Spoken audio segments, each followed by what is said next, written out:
Hey everybody, welcome to Front Porch Fridays. My name is Jeff Goki, and I hope you're doing well. Welcome to my front porch, and welcome to another day. Another day where we dig in a little deeper to Scripture, we grow in understanding. I hope these have been really encouraging for you throughout the week. So every Friday we come out here on my front porch, and we learn a little bit more about what God is. I know He's teaching me, so I hope He's teaching you as well. And we grow together, we learn together, figure it out, especially in the midst of so much ambiguity, trying to zone in on some truths that God is trying to help all of us and encourage us and challenge us so that we can find our hope in Him in these times where maybe a lot of times it doesn't make sense and we don't have it figured out, but we can grow and we can learn together. The passage today is Isaiah 43, verse 19, and it says this: "Behold," that means like stop, whoa, "I am doing a new thing. Now it springs forth. Do you not perceive it? I will make a way in the wilderness and rivers in the desert." I remember when we were first in the process of adopting our daughter Mika. I remember this moment in church, and I'm like holding her in a church service. I'm holding her and I'm singing, and she's pushing her face against my jaw as I'm singing, and she fell asleep. So here's this little girl who's had this just really difficult life, and she falls asleep on my shoulder. And as I'm singing the song, I have this overwhelming feeling that, oh my gosh, God sees me, He loves me, and He's doing something really miraculous, not only in this little girl's life, but in my life. It was this moment that allowed me to slow down. I'm not easy to tears, but in that moment, I felt so loved by God. I felt my own adoption that for so many years I didn't see. This is what this passage is pulling us into: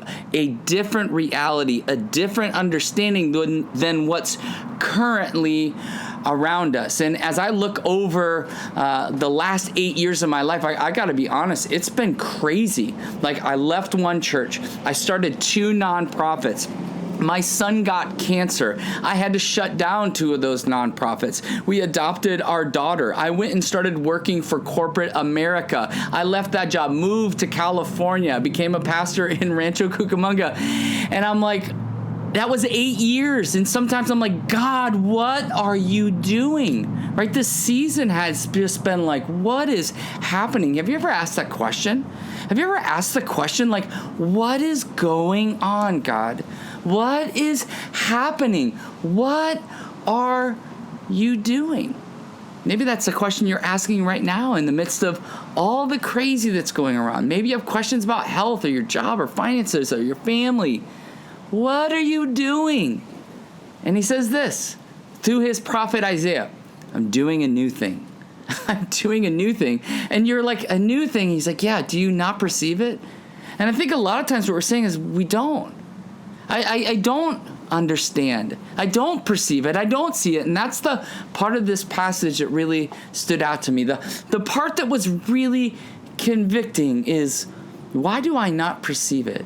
Why do I not perceive that how you're working or what you're doing, God? What is it inside of me? And what I started thinking through and I started wrestling through, honestly, out here on the front porch, because this passage has been like the passage for this season of life for me, is I'm so addicted to the temporal, and God is calling you and I into an eternal understanding.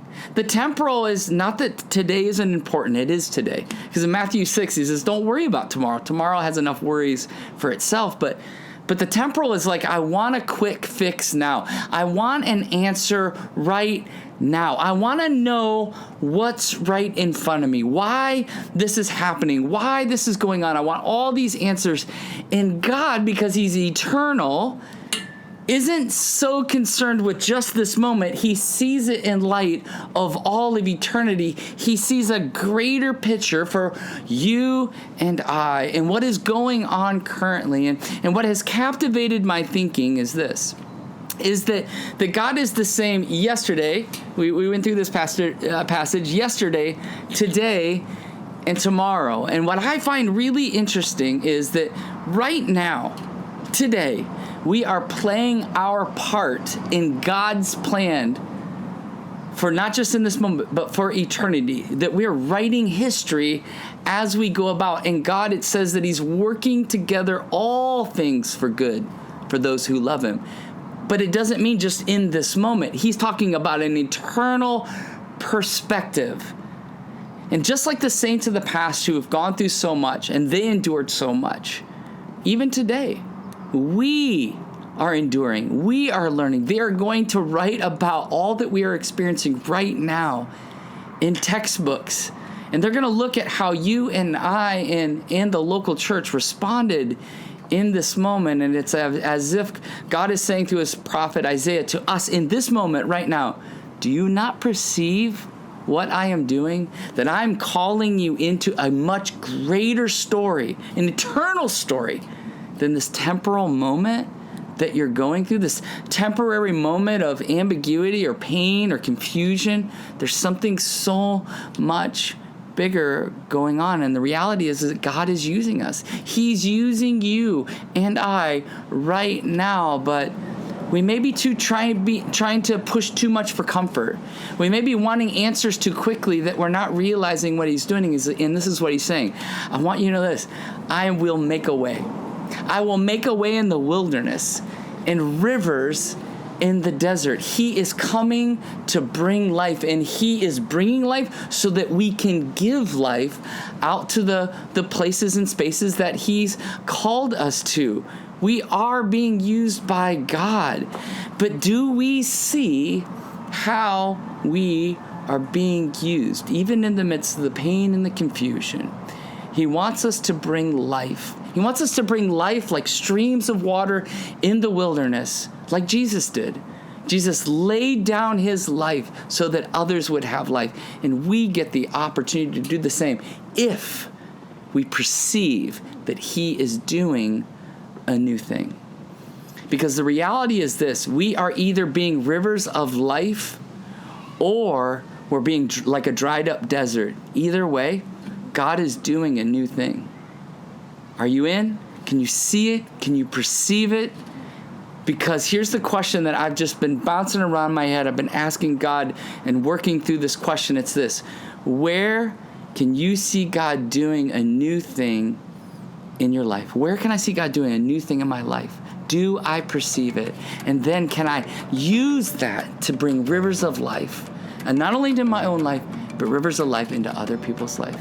I pray that this has been convicting for you in the same way that's been convicting to me. Grace and peace. I'll see you next time.